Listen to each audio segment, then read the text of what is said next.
Joş gelse diyen Türkmen halk aydımına joşan ayet berayeli. Armanıdır bu dünyadan gidince yaxşı de yaman hatın duşu gelse diye. Goy bulaydım siz şunu yanılansın.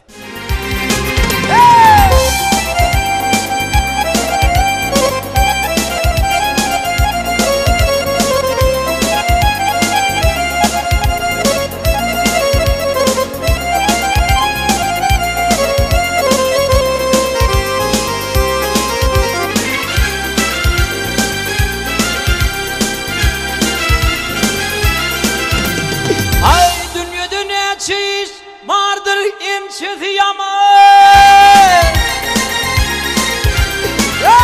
Dünyada ne şey vardır imçesi yaman. Bir olur yersiz kahrı zor geldi.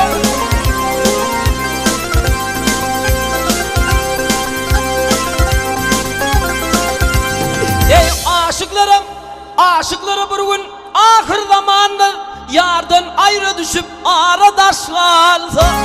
Vak vak aradaş kaldı.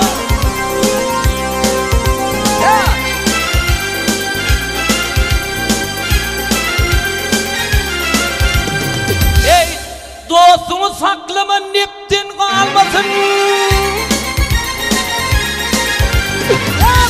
Saklama dostunu niptin kalmasın.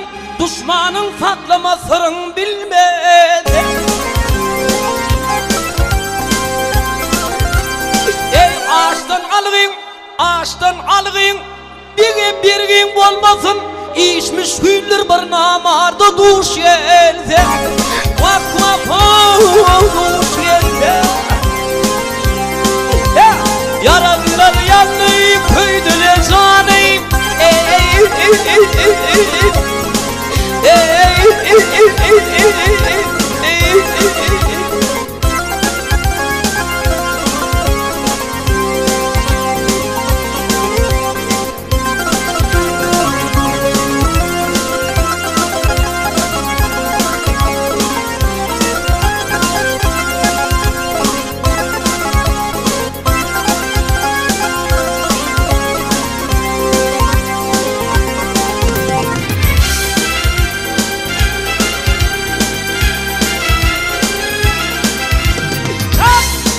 On vat öyün bolsa demir kanadan.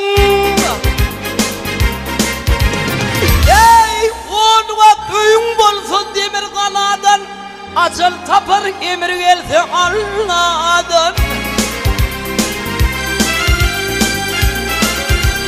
Ey hakikat er yüz döndürmez binadan. Hak buyruğu bilen başa daş gelse.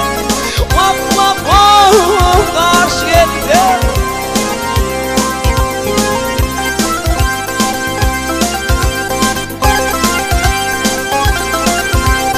Ey mağtumulu sözüne aklın yetince. Mağtumulu sözüne aklın yetince. Teki ben kadın bir kar yatınca.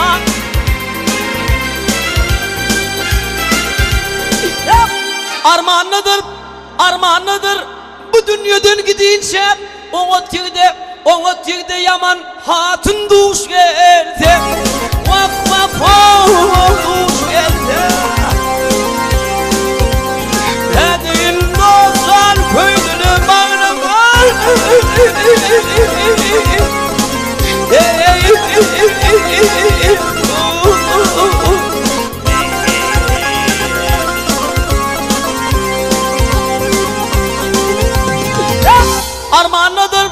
Armağanıdır bu dünyadan gidince. Ona tigde yakışıyı dedi yüz hatın duş gelse. Vak